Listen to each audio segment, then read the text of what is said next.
चलो है। Hello student, फिर गत दिवस की भांति मैं आप लोगों के सामने में आ गया हूँ। आप सबों का आज के इस क्लास में स्वागत है। गत दिवस मैंने प्रेजेंट इंडेफिनिट में 6 पॉइंट पढ़ाया था, जिसमें एक पॉइंट टी बराबर छूट गया था। आज मैं टी बराबर पढ़ाने जा रहा हूँ। तो प्रेजेंट इंडेफिनिट का वर्ड बताए थे हम ई पी एच टी। ई का भी अर्थ हम बता दिए इटर्नल ट्रूथ या यूनिवर्सल ट्रूथ। पी का अर्थ बता दिए परमानेंट एक्टिविटी, और एच का बता दिए हिस्ट्रिकल इवेंट। पी का अर्थ बता दिए परमानेंट एक्टिविटी, एच का बताए हैबिचुअल एक्शन, और टी का बताए थे टी बराबर टाइम क्लाउज। तो आज हम लोग टाइम क्लाउज के बारे में जानकारी लेंगे, तब आगे बढ़ेंगे। ठीक है, तो चलते हैं हम लोग टी बराबर।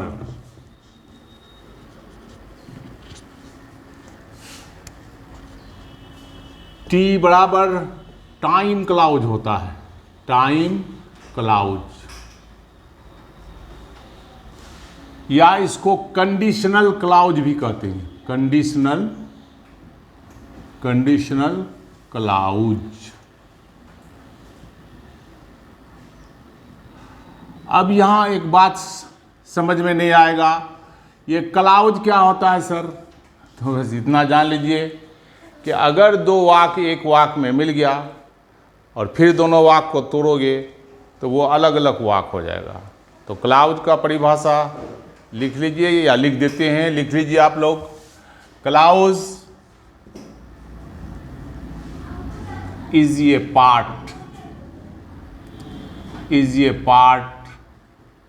Of a big sentence,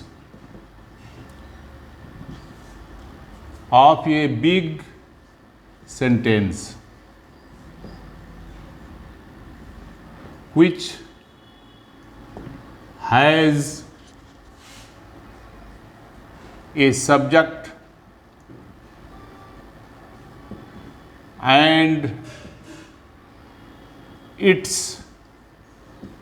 predicate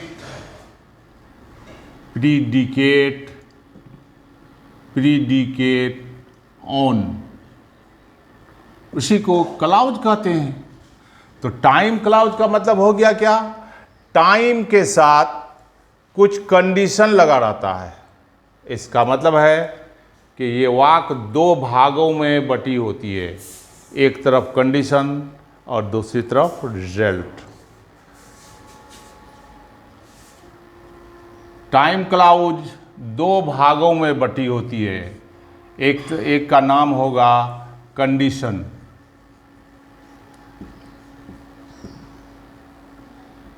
एक का नाम हुआ कंडीशन और दूसरे का नाम हुआ रिजल्ट। कंडीशन का अर्थ हुआ शर्त और रिजल्ट का हुआ परिणाम। तो कंडीशन, ये रूल है अंग्रेजी का, फ्यूचर टेंस होता है। कंडीशन फ्यूचर टेंस है, लेकिन बनेगा वो प्रेजेंट इंडेफिनिट में। और रिजल्ट फ्यूचर में होता है। जैसे अगर वह पढ़ेगा तो हो जाएगा ही, अगर वह कठिन परिश्रम करेगा, ही लेबर्स, LABOURS, ही लेबर्स हार्ड। हो गया। He will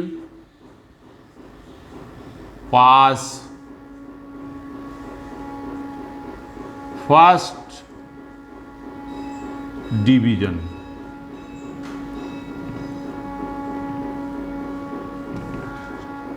he labours hard, he will pass first division. ये इसका अर्थ फ्यूचर का होता है, और ये तो रिजल्ट फ्यूचर में होगा ही। तो कंडीशन हमेशा प्रेजेंट इंडेफिनिट में बनता है।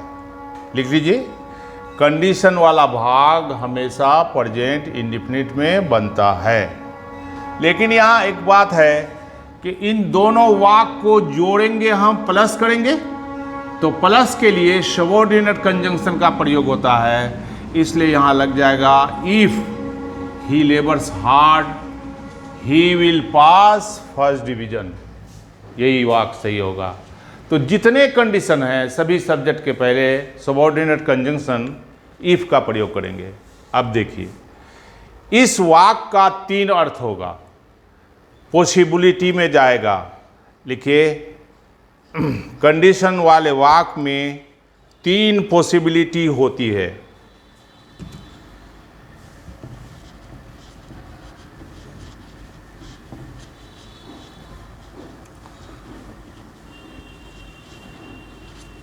कंडीशन वाले वाक में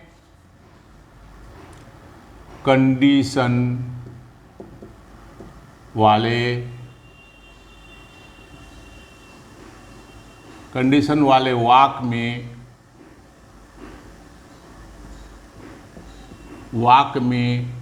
3 पॉसिबिलिटी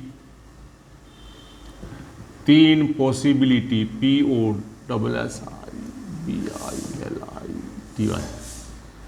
3 पॉसिबिलिटी होती है, मतलब 3 संभावना होती है। एक का नाम है 100% पॉसिबिलिटी, मतलब पूरा समय रहता है। पॉसिबिलिटी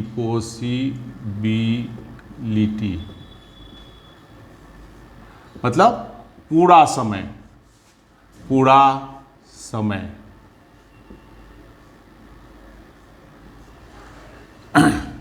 जैसे देख लीजिए, अगर वह कठिन परिश्रम करेगा तो पास करेगा। समय है उसके पास, बिल्कुल है, पूरा समय है। तो वही हो जाएगा, देखो बेटा, इफ ही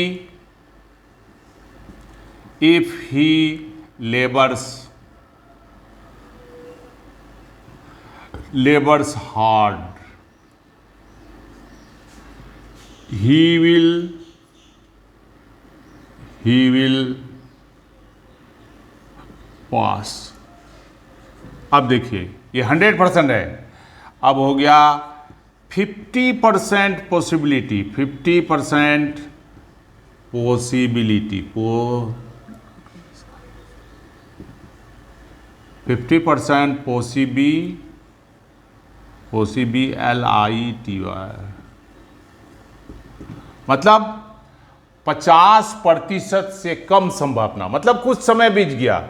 जैसे इस तरह से बोलते हैं, अगर वह पढ़े तो पास करे, लेकिन इसका मतलब आधा समय खत्म हो गया है, आधा ही बचा हुआ है। तो इसमें कंडीशन तो प्रेजेंट इंडेफिनिट में होगा ही। इफ ही लेबर्स हार्ड, ही आधा समय बीत गया, इसलिए विल का पास्ट रूप क्या होता है? वुड। ही वुड पास। ठीक है। अब हो गया तीसरा, 0% पॉसिबिलिटी,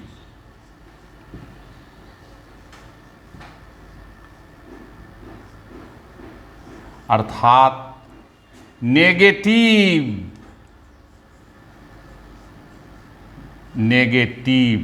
संभावना। तो 100% पॉसिबिलिटी नेगेटिव में क्या हो जाएगा? जैसे अगर वह कठिन परिश्रम करता तो पास करता। देखिए, अगर वह परिश्रम करता,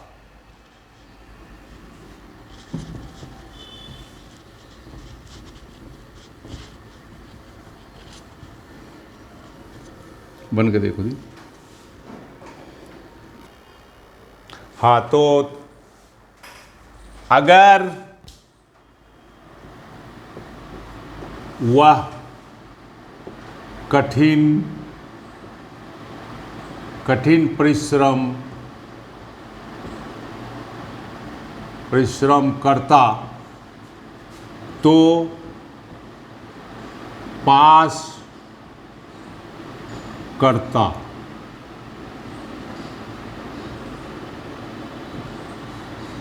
तो बच्चे ध्यान लगाइए, अगर वह कठिन परिश्रम करता, अगर वह कठिन परिश्रम करता, करता छूट गया, करता तो पास करता। ध्यान दीजिएगा, कठिन परिश्रम किया नहीं किया, पास किया नहीं किया, ये भी टाइम क्लॉज में आ गया। तो वह कठिन परिश्रम करता, ये तो प्रेजेंट इंडेफिनिट में पड़ेगा बनेगा, तो पास करता, इसका मतलब है फेल कर गया है, वो पास किया ही नहीं। तो इसमें वही होगा, इफ ही लेबर्स हार्ड। अब पास किया नहीं है तो वो पैसिव वॉइस में बनाना पड़ेगा, he would have been passed। यही स्ट्रक्चर होगा, ये पैसिव वॉइस में हो गया। ये किस में हुआ? पैसिव वॉइस में हो गया, क्योंकि दायित्व तो उसकी थी, लायबिलिटीज उसकी थी, पैसिव वॉइस में बनाइए। समझ में आ गया? तब अब हम लोग आगे चलते हैं। अब हम लोग पढ़ेंगे प्रेजेंट इम्परफेक्ट।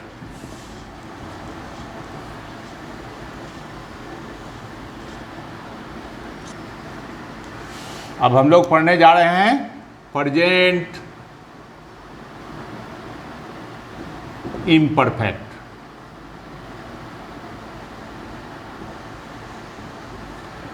या प्रेजेंट प्रोग्रेसिव भी कहते हैं इसको, present progressive.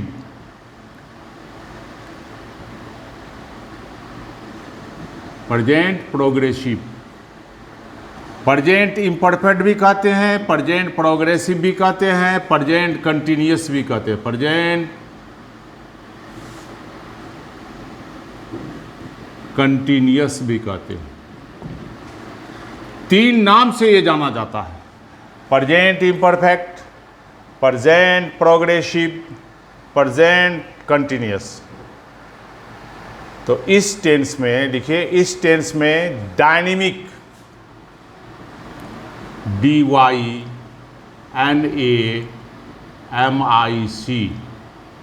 Dynamic work,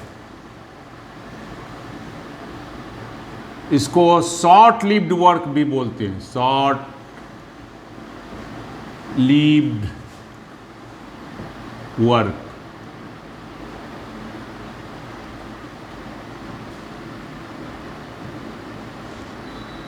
dynamic work, short lived work, इसका अर्थ हो गया कम समय में होने वाला काम।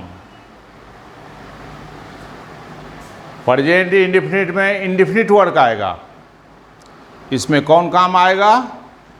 शॉर्ट लिव्ड, डायनेमिक, मतलब वो काम जो कम समय में होता है। जैसे जैसे में लिख लीजिए, वह मछली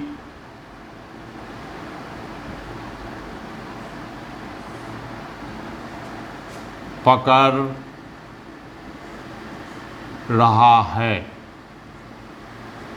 ठीक, ये भी हो जाएगा, वह मछली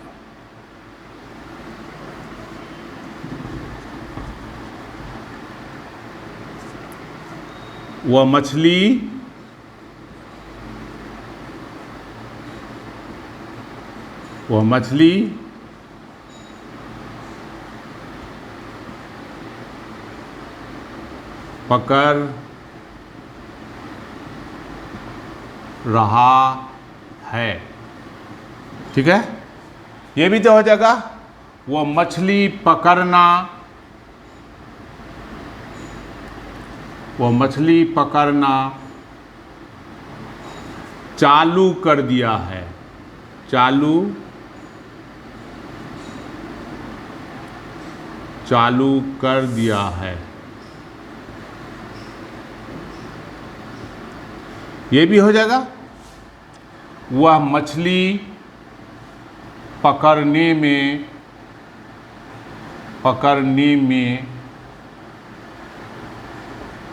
है। देखिए भाई, मछली पकड़ने में कितना समय लगेगा? बहुत कम समय, शॉर्ट लिव्ड वर्क है। और मछली पकड़ना इंडिफिनिट वर्क नहीं है, कम समय में होने वाला काम है ये। तो ये सब प्रेजेंट प्रोग्रेसिव कहलाएगा या प्रेजेंट इम्परफेक्ट कहलाएगा। तो इसमें यही बात होता है कि कम समय में होने वाला काम प्रेजेंट इम्परफेक्ट में बनता है, मतलब डायनेमिक वर्क इस टेंस में बनाया जाता है। कोई दिक्कत? अब इसका फार्मूला है, क्या फार्मूला है?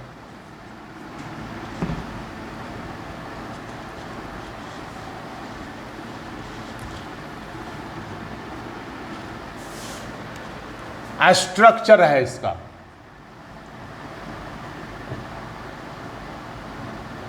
स्ट्रक्चर है, क्या स्ट्रक्चर है? सब्जेक्ट प्लस वही is, am, are plus V4 plus object plus complement. जैसे एक वाक्य लिखिए, सर जी अंग्रेजी पढ़ाना चालू कर दिए हैं। काम चालू है कि बंद है? चालू है, शॉर्ट लिव्ड है। तो देख लो भाई, द टीचर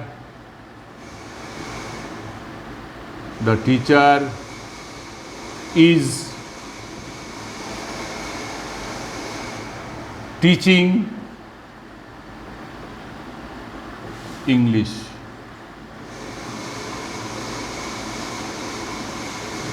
हो गया, the teacher is teaching English. कोई दिक्कत है भाई? चलिए बंद कर दो बेटा, अगला से पसी। तो इस वाक्य को बेटा ये भी तो हम कर सकते हैं, द टीचर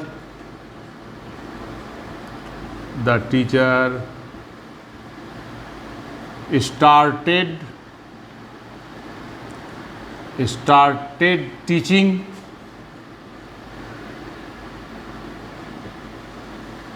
ये भी है, ये भी हम कर सकते हैं, द टीचर स्टार्टेड टीचिंग। ठीक है, तो अब हम लोग आगे की ओर चल रहे हैं। ये टेंस है, हम लोग को पढ़ना क्या है? Time and tense. तो प्रेजेंट इम्परफेक्ट का 3 अर्थ होता है। प्रेजेंट इम्परफेक्ट टेंस का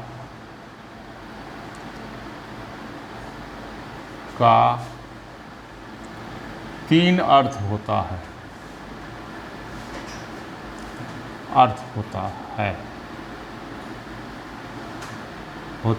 है। नंबर 1, यह it shows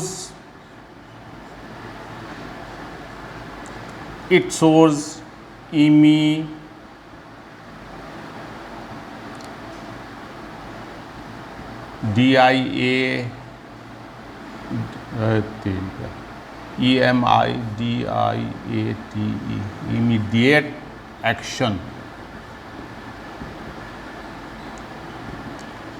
It shows immediate action। एक बात हो गया, ये तत्कालीन को दिखाता है, इमीडिएट एक्शन को दिखाता है। जैसे भोर में आप जगे, निकले, घर से पूरब तरफ देख रहे हैं, सूरज निकल रहा है, इमीडिएट एक्शन है। तो उस समय हम लगा सकते हैं the sun rising in the east.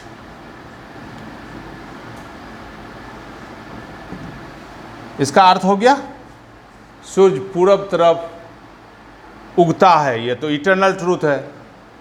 ये इमीडिएट एक्शन को बता रहा है, तुरंत इमीडिएट एक्शन को भी दिखाता है प्रेजेंट इम्परफेक्ट। ठीक है। नंबर दूसरा, इससे it shows intention, it shows intention, इरादा, इरादा। इससे यह इरादा को भी बताता है जो प्रेजेंट प्रोग्रेसिव में बनाया जाएगा। जैसे he is going two by A car, इरादा है उसका, वो गाड़ी खरीदने के लिए जा रहा है, तो इरादा भी बाहर निकलता है प्रेजेंट इम्परफेक्ट में। आ रहा है समझ बच्चों? ये प्रेजेंट इम्परफेक्ट या प्रेजेंट प्रोग्रेसिव या प्रेजेंट कंटिन्यूअस मैं पढ़ा रहा हूँ। क्या अर्थ है इसका?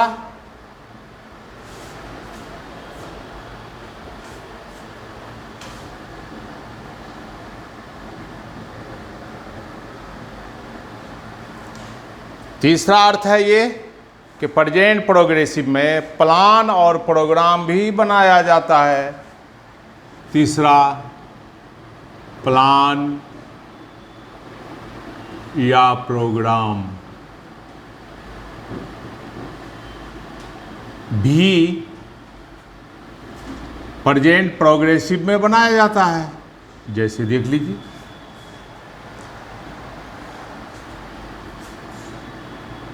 he is leaving, he is leaving to Saharsa,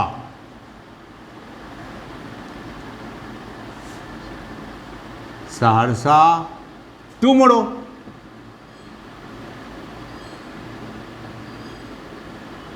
इसका अर्थ हुआ वो कल सहरसा छोड़ने के लिए जा रहा है। इसका मतलब छोड़ रहा है, छोड़ देगा कल। कब छोड़ेगा? कल। ये प्लान हो गया। ठीक है, समझ में आ गया? चलिए अब हम लोग आगे बढ़ते हैं। बंद कर दो।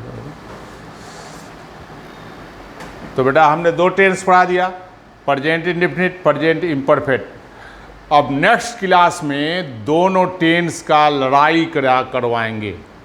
लड़ाई करके तब आपके दिमाग में कंसेप्ट में आएगा कि प्रेजेंट इंडेफिनिट क्या है, प्रेजेंट इम्परफेक्ट क्या है। ये नेक्स्ट क्लास में हम आपको डालेंगे, देख लीजिएगा। अगर कोई कंप्लेन हो, कोई ये हो, अधिक से अधिक लड़के हम मुझे सब्सक्राइब करें। मैं आशा करता हूँ ज़रूर करेंगे। समझ में ना आए तो कॉन्टेक्ट नंबर भी दिया हुआ है, लिंक नंबर भी दिया हुआ है, आप हमसे बात भी कर सकते हैं। बस इसी के साथ मैं अपने क्लास को समाप्त करता हूँ। Rest is okay. Bye bye.